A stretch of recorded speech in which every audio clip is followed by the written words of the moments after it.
आहेत सगळे. अरे पण काय झालं ते सांगशील की नाही? एक प्रॉब्लेम असेल सांगितलं पप्पा, तिथे तर प्रॉब्लेम आहे. म्हणून मी तुम्हाला म्हणत होते की माझं लग्न तिथे करू. बघा आले तुमच्या लाडाचे जावई, विचारा त्यांना.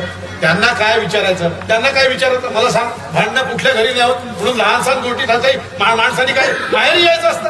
होतात ना पप्पा, भांडण होतात, पण असे रोज रोजचे नाही सांगतो. आणि माझं जे काय झालं असेल त्याबद्दल तुझी मी माफी मागतो तुझी. मला तुमची माफी बिफी काही नको, समजलं ना? मी तुम्हाला सांगून ठेवते, मला वेगळं राहायचं आहे. आणि नसेल तुम्हाला वेगळं राहायचं ना तर तुम्ही एक काम करा, मला डिवोर्स द्या, म्हणजे सगळी झंझट बंद. काय बोलते भान आहे का तुला? लग्न आणि घटस्फोट म्हणजे का तुला पावला बाजूला खेळ वाटला? काय करू पप्पा मी? काय वाईट बोलली मी? सांगा ना तुम्ही काय वाईट बोल. मी काय सांगणार? मी तुम्हाला सांगते पप्पा, त्यांच्या बापाने घरात घाण करून ठेवली, अक्षरशः घाण. कोण सहन करते एवढा? म्हटलं संडास बांधायला पैसे माझ्या पप्पांना मागते, पण नाही, त्याचा स्वाभिमान अभिमान जागृत होतो ना, तेही त्यांना मान्य नाही. पप्पाचा मन आहे वेडी गबाडी पागल, पूर्ण गावभर फिरते, तिचा ताल तंबोराचा वेगळा. आणि यांचा भाऊची नाव काढायला सुद्धा लाज वाटते मला.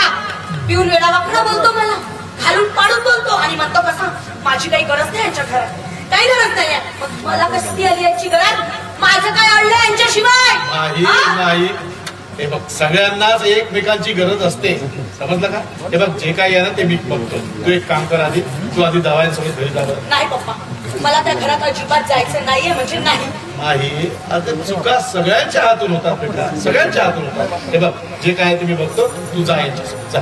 पप्पा तुम्हाला सांगितलं ना, मला त्या घरात अजिबात जायचं नाही आहे, म्हणजे नाही आहे. मी जाणार नाही म्हणजे नाही. असं मग तुलाही या घरात राहण्याचा अधिकार नाहीये, आणि हा माझा शेवटचा निर्णय आहे.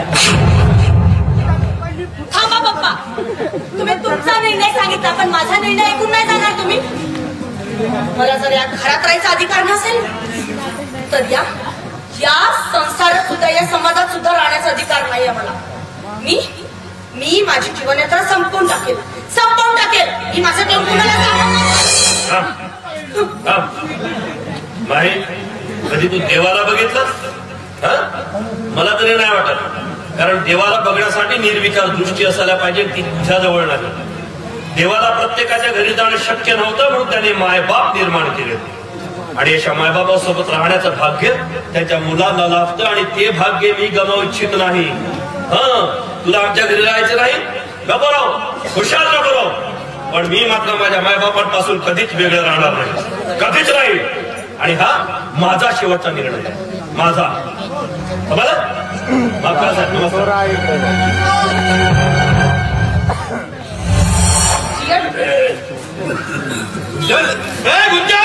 काय झालं?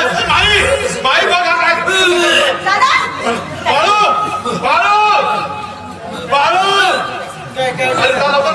ड्रायव्हरला गाडी करायला सांगतात. गाडी ड्रायव्हरला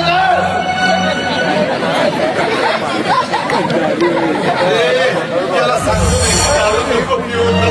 पण हा काय दारू ड्रायव्हरला काढली, आपण ते काढले.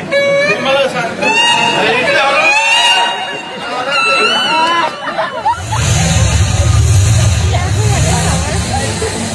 त्याला मला हेच समजत नाही, लग्न झालं माई मॅडमचं आणि उलटी गुंजन भाऊला. ही उलटी नाही भाऊ, ही सीधी आहे, म्हणजे देवाने दिलेली सीधी शिक्षा आहे. कारण बाय दिसली का लागला तिच्या मागे, दिसली बाकी का लागला तिच्या मागे, आता फाटली म्हणून ते बिमारी लागली तुझ्या मागे. चल बाळू, हिशोब आहे तुझ्या मागे. अरे बापरे, बोट कोण ठेवलं माझ्या मागे?